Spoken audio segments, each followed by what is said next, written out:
Okay, Tina here. Well, I just drew this little skull, and I'm going to go through it again now with the skull gesture to show you how it is I did it, okay? And I've done many of them, and that's why I was able to do it quite easily. So this is something to practice. All right, so we're going to just shift that one out of the way there.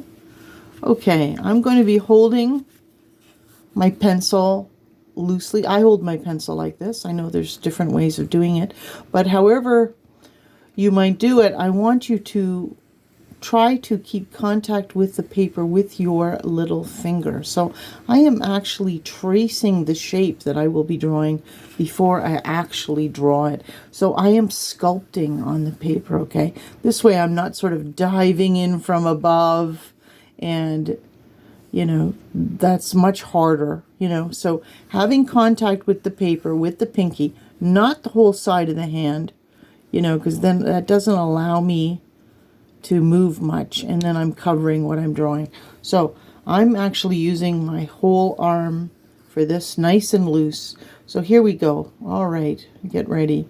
First oval, and you don't have to worry about it being perfect. So I can start lightly and I can improve upon it. So this is for the brain. This is the orb that holds the brain. Now I have that, and the face is two overlapping ovals. So now we're going to pull that bone down. Pull it. I feel like I'm pulling bone like taffy. Now I'm going back to the top of the orb. So I'm swinging down here nicely. So you'll notice I'm like 2/3, 3/4 the way through here. And this is where the jaw comes. So I have the corner of the jaw here. It starts changing direction. Now I can change the length of my jaw too as I'm going along. Notice my pencil is staying on the paper. Now I swing on up. I create the eye socket then, which sits at the base of this first oval. And now, see, my little pinky's still there, see? And now I am going to pull the eye socket down to a point. It's like it's lining up there, okay? And now I'm going to rise up a little bit to where the jaw joins the rest of the skull. So here we go. We have down to a point and back. So slight rise here. Now when I come back, I get progressively thicker as I come here. So again, one can do it lightly to start, just so long as you get a little wider, and then I'm going to encircle the eye socket. So now I have, looks like a pair of glasses, a whole eye socket. Now I'm going to go into the halfway point of the eye socket. We create the brow, but now we're going to create the nasal cavity. So this comes out again. It's almost as if you could put a little circle right here. So now I keep nice and full for the palate. It's not flat, maybe a bit too full, but that's interesting. Okay, and now I'm going to create the separation for the teeth. Here we have the upper palate on the top, and of course the jaw on the bottom. And now we come up. There's a tiny space here.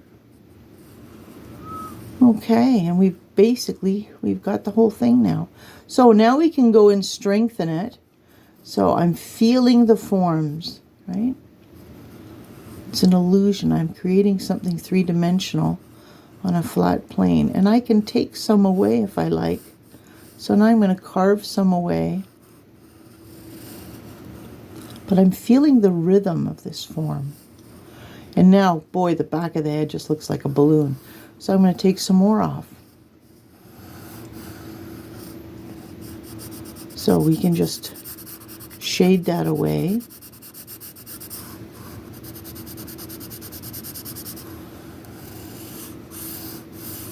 Oh, there you go.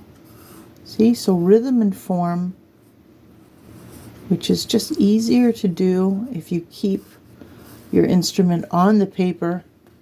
My only exception was that I took the lead off the paper to create the little eye. So this time let's give it a friendlier, larger eye area.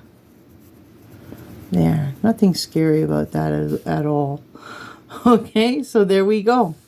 There we go. Little skull gesture. Have fun. Keep doing them. Give it a go. Bye-bye now.